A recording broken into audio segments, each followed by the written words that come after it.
What's up, y'all? It's your girl, My Size Barbie. And before we get started, disclaimer, I am sick, so I sound a little nasaled, but I could not pass up this opportunity to have this interview with somebody real dope. If you guys don't know him, you're gonna get to know him today. We have Punch in the building. Yes, he is one of Thisis50's biggest media coverage personality. He's also celebrity DJ. And I'm just gonna leave it to Punch to introduce himself. Yeah, that's cool. Punch? I just thought I was a tall kid from Brooklyn. And I do a bunch of other shit, right? No, you're lit. Yeah, Punch. I'm kind of lit. Right now, I'm the hottest thing in the whole fucking city. That's right. Talk your shit They because can't really tell me that. I'm trying to be humble. Why? They hate that shit, man, but they can't really do too much. No, you're lit. And I'm like so hyped right now to do this interview. I've been waiting for a minute. Thank you. But see, Punch been on the road with 6ix9ine. Shout out to you on that. Yeah, man, free that boy 6ix9ine.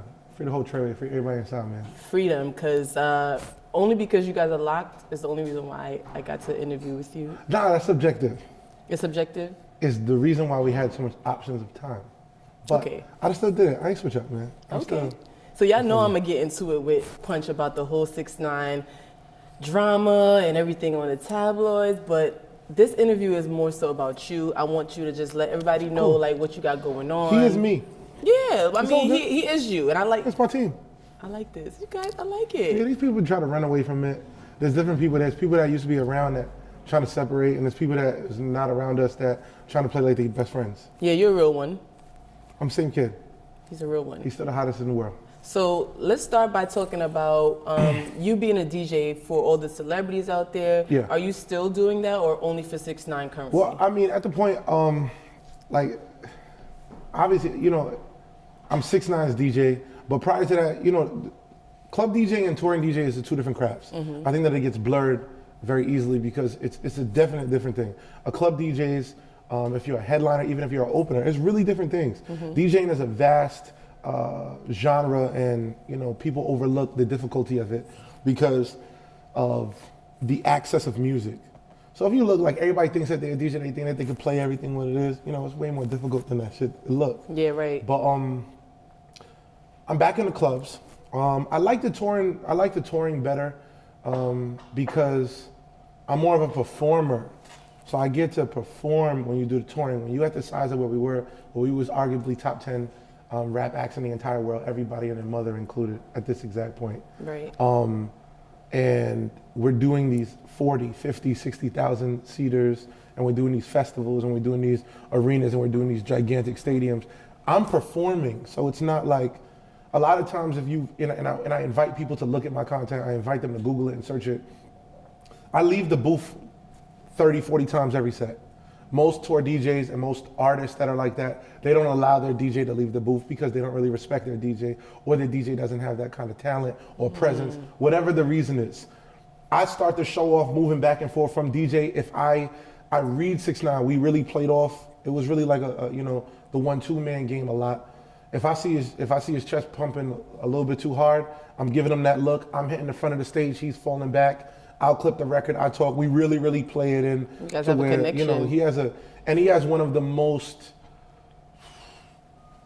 energetic performances. I mean, he's yelling and running the entire time. Okay. He literally comes out running and runs back and forth. But I think it's minutes. dope as hell that like you're that DJ that's gonna get the crowd. First of all, I feel like the DJ, even in a party setting, let's not even talk about performance, the DJ sets the tone for the party. 100%. So I don't see why it would be a problem for a DJ to come out of a booth and turn shit up. You know, most artists are just, you know, and I say this and I say it genuinely, most artists are very, very self-centered. Right, well, it's way about more them. than what the fan would actually know. Right. A lot of their favorite artists are like really pieces of shit. Seriously, I mean, they be pieces of shit, they be gassed, they be into their own self a lot, and they just don't care about anyone else. Right. So you'll notice, like, let's think about this. Every single artist has some form of a songwriter with them, some form of a hype man, some form of a yes man, some form of a DJ, some form of an assistant, and you just don't know. Right. Now, one thing I want to touch on, because I watched the video you posted on Instagram. Which one? I post a lot of You post a lot, but I try to stay up to date. Fucking crazy. I got a couple. Yeah, drink to that, because you post a lot, but I like it. This is what you do. But you posted something about how you feel that we need to have some new faces on the radio, or, you know. And first of all, I want to agree with you on that. Yeah. Because people get washed up. Yeah. You know what I'm saying? And there's a lot of people out there that have dope talent, but they're not able to showcase it because you have everybody locked in a box. Okay, you're not Envy, you're not Flex, you're not this person. What advice would you give to people though, not just DJs, artists as well, like who want to come out? What do they need to showcase that? Because it's kind of hard. I'll say this. It's hard to use the word advice because then they'll be like, are you in position or where I want to be?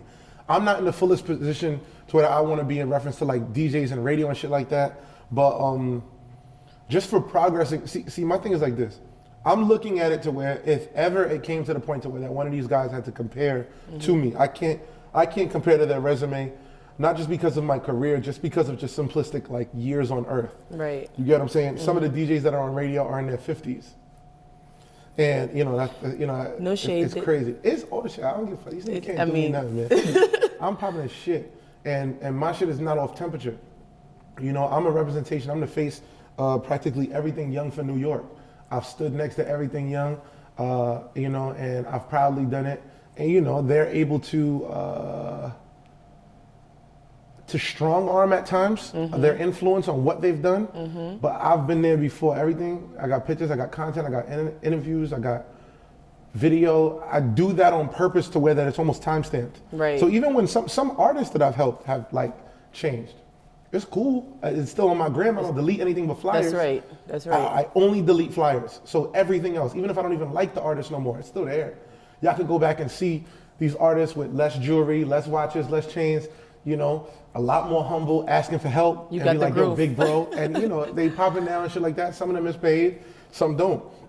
My whole point of the whole thing, to where it all connects, is I am a big fan of putting up as much numbers to where that people can't discredit you. You get what I'm saying? Like, people can discredit opinion, they can't really discredit numbers. Right. You get what I'm saying? I do, if I'm on my consistent posting, I'll do like anywhere between 1.2 and 1.3 million impressions a week with 70,000 followers is a lot. I'm not like a girl posting with panties. That's right. I'm just a guy. Yeah, so but that being but said, you're a guy that talks real shit. My impressions add up to like any of your favorite rappers. Well, you brought up something about, you mentioned New York, right? One thing I admire about you is that you make sure you put in New York on the map. You forever are supporting and promoting any artist that's from New York, any part of the tri-state. And I think that's dope because we don't have that many artists where people can say, yo, they rep New York, that people consistently talk about, like Fab, Jay-Z. They're dope, but again, they're old school. All the new guys aren't, they don't have nobody. I be feeling like I'm the only one that shouts their name. So that's why sometimes some of my peers and my friends, they get mad at me and be like, yo, you didn't shout me this interview or this point. I'm the only nigga that shouts like any of these niggas. You do. And it's sad, and I try my best to get other like hot personalities. Shout to Academics from Jersey, shout to Biscuit from Long Island, shout to, again, I'm gonna end up missing somebody gonna get emotional. You get what I'm saying? But it's too many. Just those are the two that popped in my head. Nobody be annoying and tag me. But these are people that, and they're beefing now, ironically enough. Oh Lord, yes. That's so crazy. But nonetheless, it's like New York as a talent scale, there's not a consistent flow. There's no consistent flow because we have no consistent system. We don't have a system, in my opinion, because radio at top doesn't move. So if it doesn't move, then people don't know what to happen. And the cycle goes, DJs hit a glass ceiling, they huddle for a while, and then they just crash down because it looks like they're not progressing, but there's really nowhere for them to progress. And then when you look at the artists, it's a similar setup. Some of these radio DJs are just not into what's going on the ground level. There's a whole Brooklyn drill movement where there's almost like 20, 30 of these kids who are all doing millions of views and they're dissing each other and they're going crazy. A lot of it is gang activity, a lot of it is street shit, but they putting up big numbers musically and none of them is ever on the radio, ever, ever, ever. And they do millions of views. Right. And the radio is not in tune with the streets. So they're not playing it. If you go to Atlanta, if you go to Chicago, you go to LA, I've really been around this country. So again, I'm talking out of facts. A lot of these people don't know, they're not educated. You go to Detroit, they're playing newer artists on their radio, they're playing it more consistently, and their radio is formatted differently, so you get what I'm saying? I'm not doubting that, but it's such an interesting thing to look at, where you look at other cities who have constant talent growing, and they're being played on the radio. I still am a big believer that radio can impact an artist's career. I know that Spotify's and the Pandoras and the iTunes and all that are so valuable and so key to a growth of an artist, but I do believe that radio can be that Definitely. last The thing, extra and they're push. not utilizing that for our artists. So, What do you me think is the getting problem leverage- with that, though? I just think that they're too old. I just don't think that they understand what's going on. Like, it's literally just an age thing. I just don't believe that they really are paying attention to what's happening on the ground level. You get what I'm saying? Lil TJ is really a kid in the grand scheme. They're playing him sporadically, but they're not really understanding how powerful he was. Sheck West, they just started playing Mo Bamba. You get what I'm saying? Flip De Niro from Canarsie, they play Leave Me Alone just recently. Around like September, they start booming him.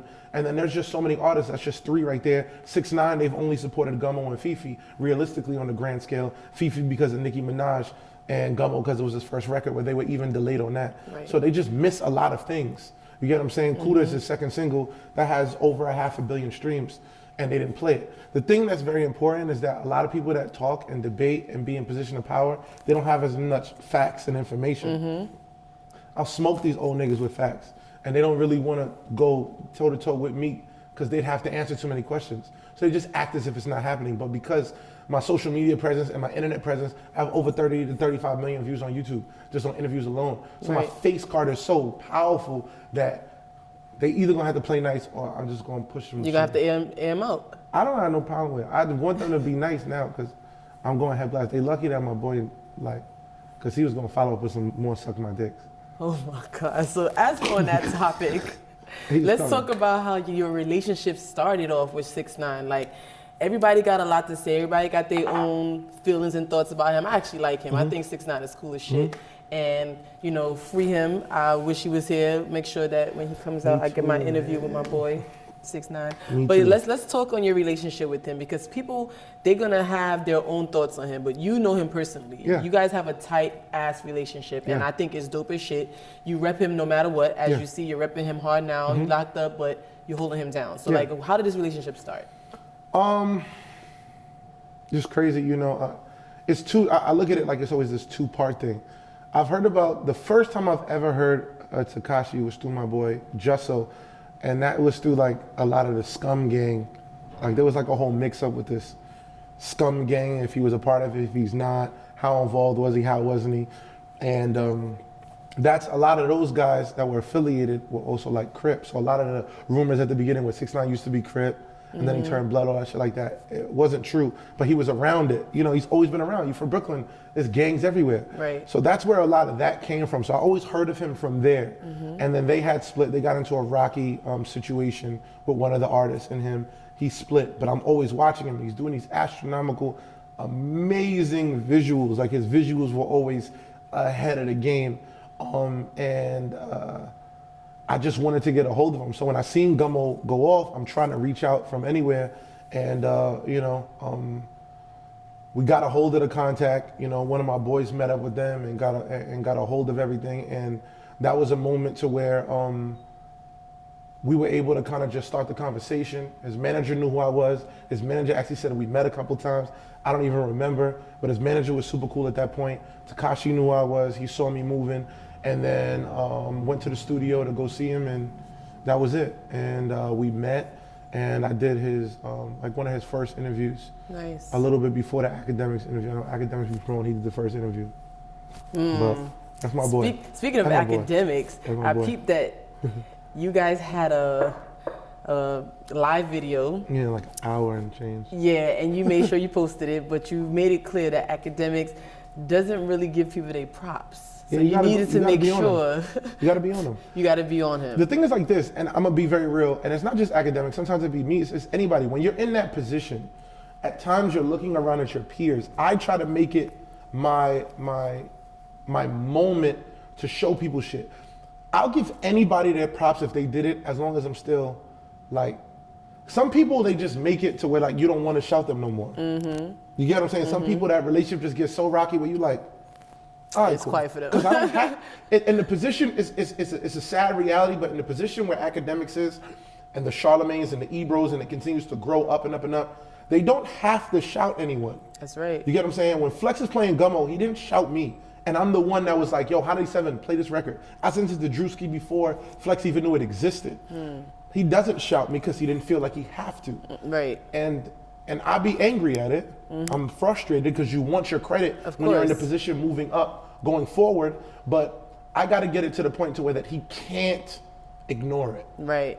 And he feels like he can't not shout it. Right. And to the point now, I feel like it's at the point where they can't not shout me, and that's why people be flaming half of these guys, not just him or him specifically, just anyone, so that they flame him and be like, yo, give punches shine, because I've done so much to the point. There's certain people where they've only done one or two things, and it's like you shot them. It's like some people are ungrateful with the things you've done with them. So I understand that there's a relationship thing. With academics per se, I was rocking with academics a very long time before it was cool to fuck with academics. Like almost 3 years ago, when I first was at Thisis50. I've been with Thisis50 since 2015 October. I got brought up there with my man Dutch and Heineken and my boy Jay Bettis, who got me up at Thisis50. And you see, I get them shot because it's all love. You get what I'm saying? I'm not mad at it. You're not mad, but right. you know, they got me up there, and I knew a lot of the G Unit staff from before, and academics was doing shit then. He had like 90,000, maybe 100,000 followers. Wow. Literally, just that's it. Like that's his whole shit. His YouTube was a little lit, but it was really just his gram. It was like moving a little, you know, it wasn't what it was. I've been fucking with him. So when I'm bumped back in the act now and it's with this Tekashi shit, I'd be like, nigga, remember I was fucking with you before. It was cool to fuck with you, nigga. Like, let me remind you. Like you're that nigga now, and I give him his props because his numbers are astronomical.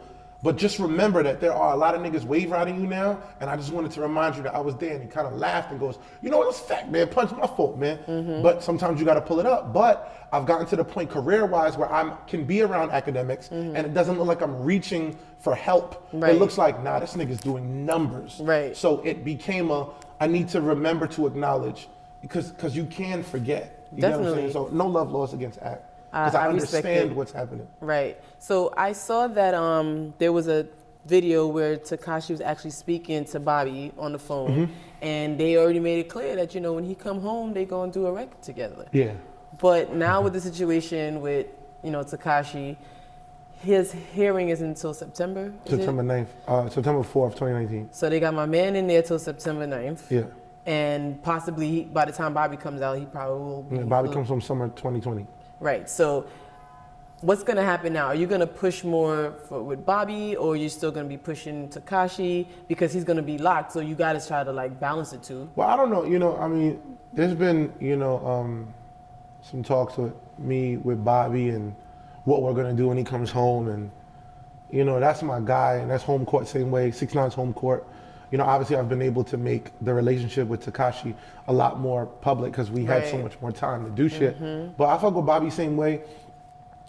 Look, I don't want to be negative, man, but the cards are stacked so highly against Tekashi and across through the whole Tr3yway, and it's like, it's so like energy pulling and draining to just sometimes even come with the reality that it looks really bad for them. And I can only wish positivity along them, but I don't know what's really going to happen. And September 4th, 2019 is only their first court date. So this shitstorm that they're going to drag, you know, my guys through, it's only the beginning. It's only the beginning. You know, Bobby and them was in jail into 2 years, almost 3 years in the jail, and they were still dealing with sentences because they were just in jail and holding, going through, you know, the court proceedings. So it's like, it's so tough, man. I don't know, man. I hope that they let 6 out on some stipulation somehow, but it's looking really bad. And he has another court with the state. I know that they're putting out a quote now, but that don't even make sense because that's not in court documents. So I don't believe, like, they make so much fake news about this kid. Is unbelievable. Like, he's like a Tekashi Kardashian. The way that they make so much fake headlines.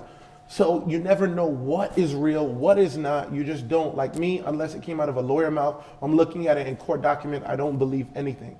At all. And it's almost a guarantee that 2019 will go through even to the end and he won't get out because it's not going to be enough time for him to be able to claim his innocence. So he might come out the same time that Bobby comes out. And it's not about picking a side because when Bobby comes, I'm going to bat for Bobby. I'm going to bat for anybody from the town that fucks with me, I fuck with them. You get what I'm saying? It's just that me and Tekashi on a creative level and on a rapper and a DJ level, that we were the perfect fit to become successful, to have the best show possible. You know, when Bobby comes home, depending on what Bobby wants to do show-wise, It might be the perfect fit for Punch to be Bobby Shmurda DJ. It might not. It might be perfect for me to be Rowdy DJ. Right. You know, Free Rowdy too. I know we give Bobby a lot of shine because he's the grander star, but there's still 20 other people, 16 other people or something like that. Might be wrong. That's in jail with that whole GS9 shit too. Oh, free GS9. Yeah, I mean, I just want everybody. Maybe the streets miss you, Brooklyn miss you, world miss you. I just wish sometimes that, I don't want to be ignorant and insensitive to even sometimes to the victims, but I just wish sometimes that the crimes that people do would just be a little bit more like even. Right. You get what I'm saying? If it's not murder, I just wish that things were like less. Right. I understand murder. I'm not like on the side of if somebody I know killed somebody else because there's a victim family to that lost that person. Mm-hmm. I understand when it's murder, but other crimes, I just wish that they would ease up a little bit. Okay. You know? That's fair. Because it's tough when people are in there for 15 years for like robbery. You don't know the cards that they were dealt at that time. Like, I don't know if you need 10 to 15 years to think I shouldn't have robbed that person. Right. You get As what I'm saying? opposed to somebody murdering somebody. Yeah, like a murder is so final. It's never so balanced. Your decision should almost be final. Right. But if something is there, it might not need to the extent sometimes for what they hit people with. But that's a whole nother. You get what I'm saying? I get what you're saying. I get it. I get it. Yeah. So do you feel that maybe like Shotty was like a bad influence on 6ix, or do you feel that was just him? That's just... A bad influence on 6ix? Nah. I mean, anybody around 6ix, I'll guarantee this. Everybody who people think at any point has sitting 6ix down multiple times and be like, chill. He doesn't particularly chill unless he wants to. Hence why he doesn't have a manager, I know. right? Yeah, 6ix didn't have a manager since maybe February or March. Nobody can manage him. Maybe like April. I don't want to be wrong with that, but definitely since the spring. Okay. Shotty was never his manager. Shotty was doing managerial shit for him all the time and doing shit. Because when you don't have a manager, you just don't have the title. That's like when you're just, you know what, and this is a totally different thing, but I just want people to understand it. It's like when you fucking with someone and be like, oh, that's not my girlfriend. But then she's cooking for you, cleaning for you. But y'all she are doing fucking, y'all are girlfriend doing mad things. shit. Right. Y'all do mad relationship shit. Right. She's not your girlfriend, cool. But y'all niggas is in a whole relationship. Right. So Shotty was not his manager in any shape or form, but Shotty did mad managerial shit for him. And that's because 6ix didn't want to do it. You know, I mean, I just think that I know that it is a lot to deal with in the position that he's in. He is a young adult. They love calling him a kid. They love being like, 6ix don't know what's going on. 6ix9ine is a grown-ass man. Right. You know, 23-year-old grown-ass man, has a daughter, providing for his family, making sure his brother ate, making sure his daughter, his baby mother ate, mom, the whole family. Shit, if he's successful like this, his label's family ate. My family ate, Shotty's family ate, security's family ate, the touring manager, every single person ate because of his level of success and what they did for him to get paid to do so. Right. So that is a grown-ass man that had control over everything what he's doing. I just hate that at times the media persuades it like someone was like puppeteering him. 6ix is not a mentally weak person and no one was bullying. So I'm just clearing it that it's zero on both sides. Right. I just don't want it to be like, let's defend Shotty or let's defend 6ix or let's defend these niggas or that niggas. Everyone is an adult and in control of everything that they wanted to do. And if anyone was wilding at any point, someone was around to say, are you sure? Right. And that person on whichever side continued to do whatever they wanted to do. Right. There you go. Okay. It's cleared up. I'm proud of how I said that. I'm proud of you too. Because you gotta. Because you be ready to go in. You gotta dance right, man. They got so much ears on us, man. Like. Yeah, and you usually are very passionate about how you feel and what you want to let people know. And it's astronomical. Right now, let me show you. You want to know some real shit? You want to see? Look, I'll show you some. This is just so that you can understand, like, what goes on this. Look at it. While we here, I'll show you something. Look, this is TMZ.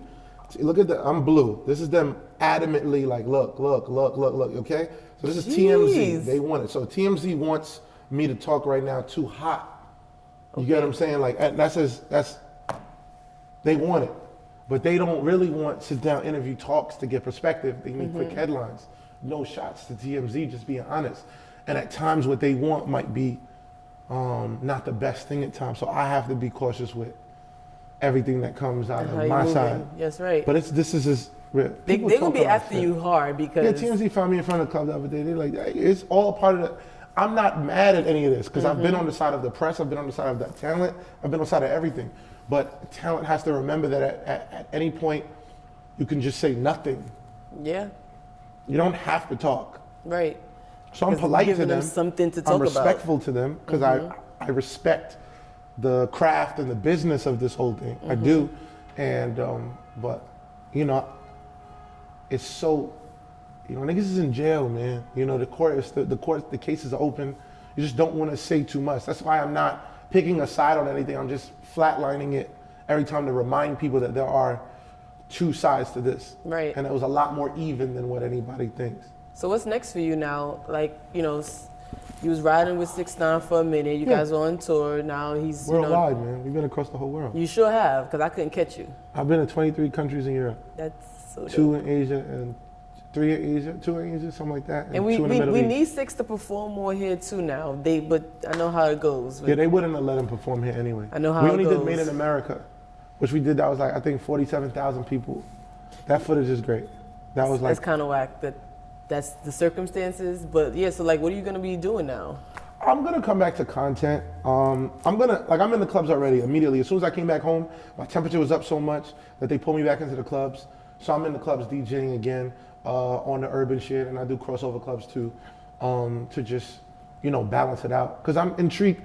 I really enjoy like the performance factor of it, and the lower scale club that you go to, it's usually like the more typical, and it gets a little boring. Right. So I don't mind doing like the crossover shit because then I get to play music that I haven't gotten to play in a while, and they just enjoy it. And then different types of people, races, all of that, they party different. That's so correct. some people are coming into the club to party, and other races kind of wait for it to like impress me.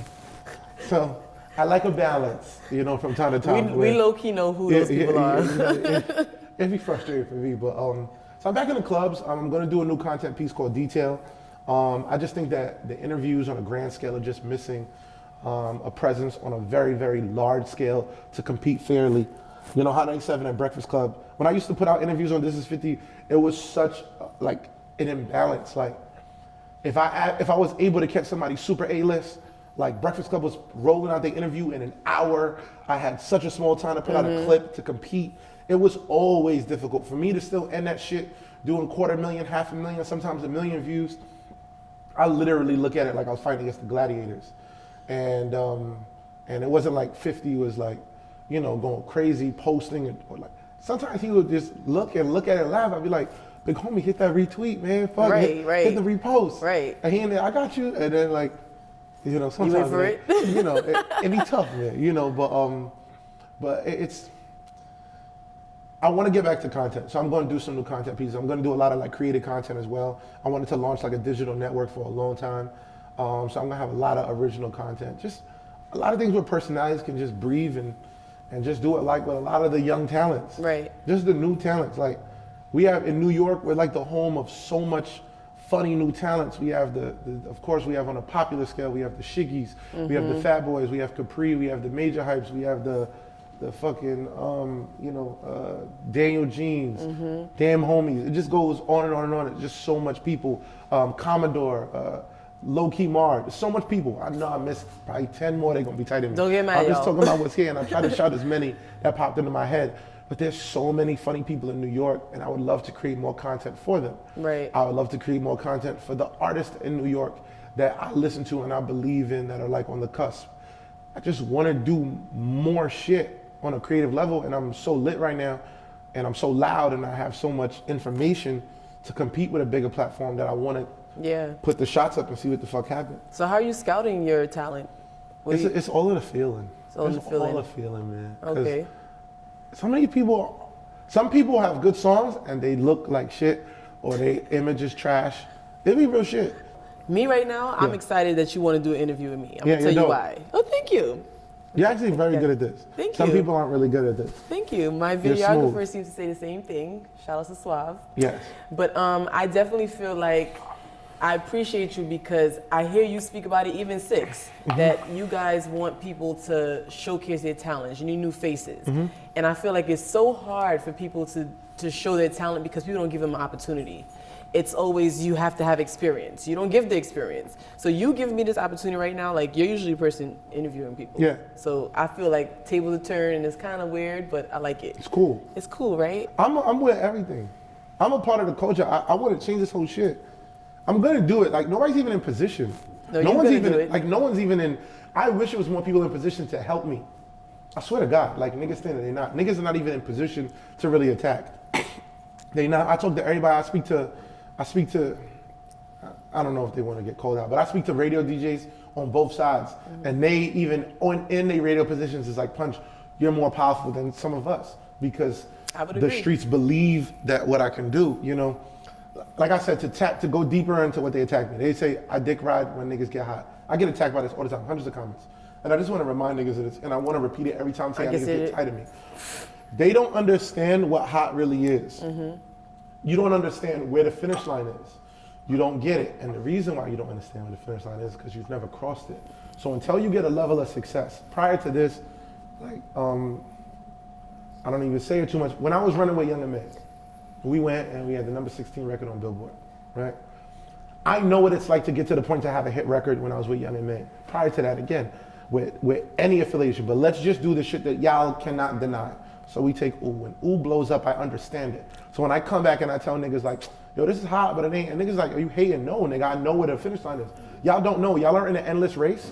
And until you actually get to the point of success, you can't tell me where the finish line is. So I'm only listening to other people that have crossed that line to actually have a hit record. Then when you have a hit record, how many streams does it actually have? How much of that record do you actually own? How much of that do you actually are able to take back in your own pocket? At what point statistically can you say that you've succeeded on a Billboard success? Because then after I took that and I stepped, because I quit and stepped away from being with Young and May March of 2017.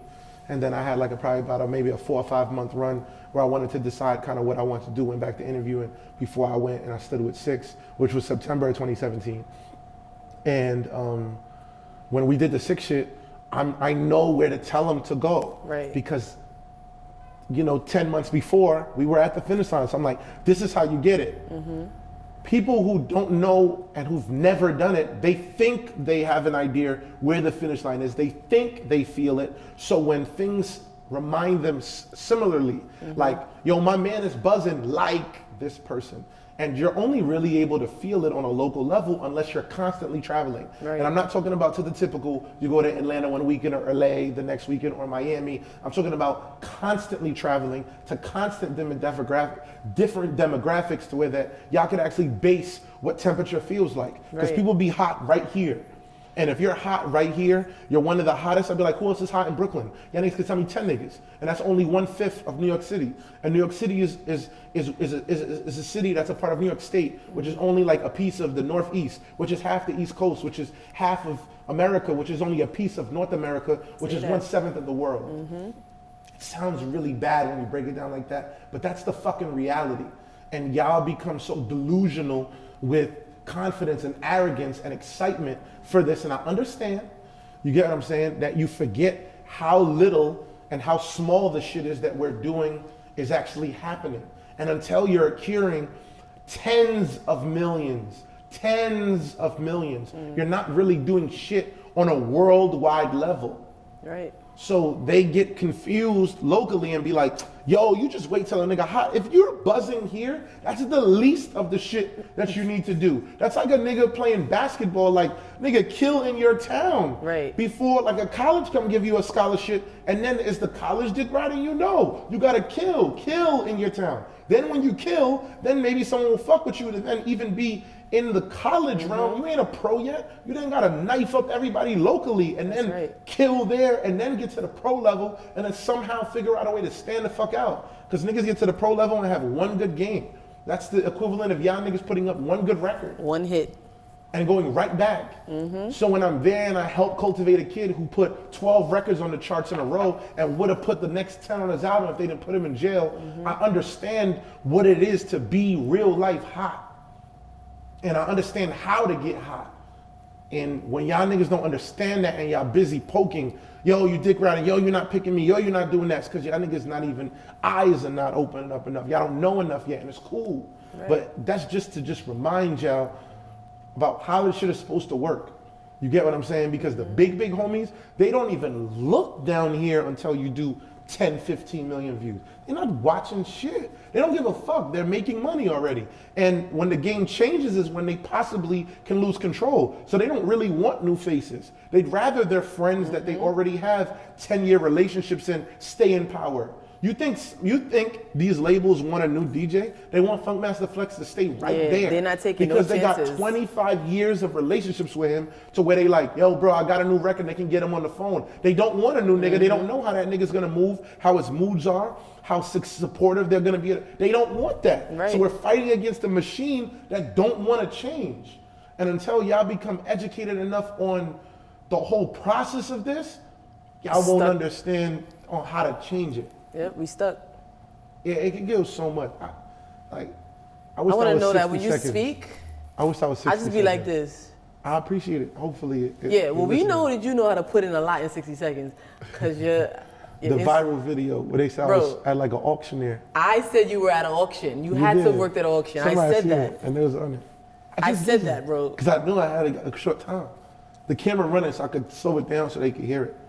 I don't want them to blow past it, but I wish it was 60 seconds so that I can like go and trend, because that's how people digest information. That's right. 60 seconds, oh shit, okay, boop, and then they go on with their next.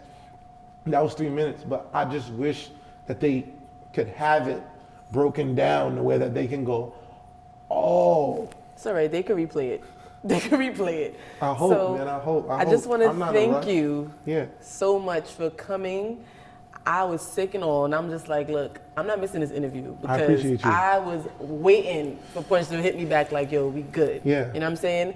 And I just want to say, like, I love your energy. I love that you ride for New York. I love that you riding for the people that you support, that support you. Yeah. You back up 6ix9ine. You are really like a good ass team. I want to say that. Yeah. Like the fact that you have a connection as a DJ while he's performing, all that means something. Yeah. And I love that you don't give a fuck what nobody say. You know what I'm Because saying? you can't. You're very passionate about how you feel. Yeah. And that's it. And I love that. You can't let it change you. They'll try to change you. They'll try their best to like detour you because, like I'm saying, they don't really want a new face. They don't want a new face. That's right. You're probably already gonna be like looked down upon. You're a young black girl, like, oh, we don't really want her. This shit is trash. They're gonna downplay it. So until you're able to fight and put up numbers and do shit to where on a consistent basis to where that they can't ignore you, they're not gonna want. That's they right. don't want you to. They actually want you to do the system, which is come be an intern, come run behind me, come let me sun you, let me weaken you mentally, let me remind you you're not shit unless I'm showing you, run you around. Then after you do that for mad long, then we're gonna put you on at the end where nobody can see you. Now you can be by yourself, and now gotta go figure it out That's again. exactly and that's how it exactly goes. what they do. Yep. And I want to be on radio. I want to be a louder voice, but there's no way that I'm gonna play the game. I'm not, because I'm playing it on my own rules and putting up enough. I'm basically attempting to go in this realm in some way from like a high school to a pro. I don't want to go through the college shit. That's realistically if they understand it in terms of what I mean. Like I just don't want to go through that bullshit that they put you through. It's not even necessary, it's not, to be honest. It's not needed. It's not anything, because you can acquire a lot of knowledge and a lot of information along the way without having to be someone's like little son pet. That's right. And they want you to be so that they can always be like, yo, you came under me, like you always here. That's what they want so bad. Right. I'm just not for it. So I'm always looking. I pay attention to like who's next. I know all of the people who are like even on cusp of going. I pay attention. There are some artists in New York that are super talented, but they just don't have anything else but the music. Right. And there are people that look great.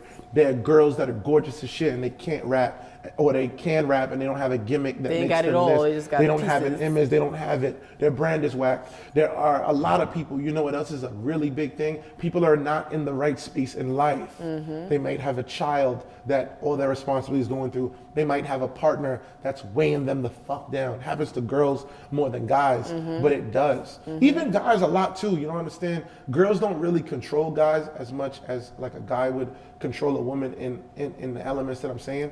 But a lot of guys don't have really supportive partners that are like supporting you. Where like your girl is like, yo, go, support. Right. And not weighing it down. Where you at?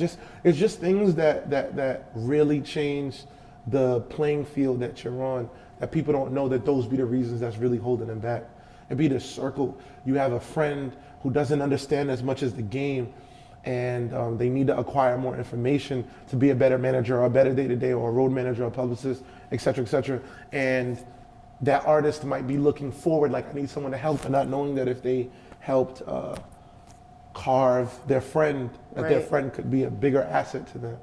They just don't understand. They're being in a rush. They're also in a rush, and people are nervous that their time is gonna go. So they don't know if this is gonna be able to last. Right. So they're nervous. Like, yo, bro, I got this record. Yo, you fucking me up. They're just nervous. I'm sure you get that a whole lot. I get. And they're in your DM. What you said? The DM is. Oh, my DM is only for the 3 Fs now. 3 Fs. It's only for the fans, the famous, and flirting. That's it right now. Like, I can't. That was clever. Cause it's too much. Yo, I wake up in the morning and there's niggas. Yo, my nigga, you a hating ass nigga. You not answering my DM. You know All that? Oh my God. They be feeling like I'm personally attacking them. Like, I get anywhere between 150 and maybe 200 to 220 DMs a day. Okay, but you have an email, right? Like on. Well, now I just Instagram? did over everything. So I just changed over everything. I've changed everything. Like I've changed everything. So I'm gonna now have a new email to send music, a new email for booking, a new email for this. And if anyone sends it to the wrong email, then I'm just blocking them. Guys heard that? Because at that point, like if you can't follow simple directions, like I don't want to even. We can't work. I'm just gonna block you. 'Cause it's just too much. The DM is like, it's too much. I like to be tangible. That's Right. what I believe made my brand successful. The fact that I'm outside so popularly. When I did the outside vlogs on YouTube, and we did 6ix9ine's outside when he shot Cuda, and you saw famously the Crips and the Bloods next to each other flagging, and you just see, you know what I mean? You're just seeing it, not with like 1 and 1. We're talking about like 50 and 50. And that shit went viral, and it's just because I was there to record it. Other than that, we would have missed that moment. Right. You get what I'm saying? So I feel so happy to the culture, to the city, that I was there, and then I documented it, and we branded it, and it is something. And now we outside. Now every time I'm on the street, we outside. That's right. What's up? We outside. That's right. And it's dope to me. And when Fetty came home, Rowdy's little brother from jail, we vlogged it from the second he got out of Rikers, and vlogged him coming home and with his success, and then did his interview and told his story. So I've tried to be on the cusp a lot, about what's going on with these artists. Jeezy Moolah coming up next. There's so much things that you gotta be like right there, or it'll pass you by. You That's gotta be right. prepared. I know I probably rant a little bit, but it makes sense. I'm gonna tell you rant, but I'm like this. It makes sense, as long as it makes sense. No, it makes a lot of sense. I'm just trying to make it make sense. I don't want to talk too much. I'm He's a following mess. your lead. I'm following yours. Fuck it. I'm following yours. Ciroc, BS, Brandy. So again, I want to just say thank you guys for tuning in. Thank you again, Punch, for Yes. being here with me. I'm excited. So just make sure you guys stay tuned. Free 6ix9ine, GS9. Everybody miss you. You got your supporters. He's supporting. Yeah. And we're For gonna get everybody, to it. artists, For everybody. just chase your shit, man. Cheers, Don't allow Punch. nobody to do it. Cheers. This is a lot. 2019. This is some really strong shit. I promise you. This is not a play. All right.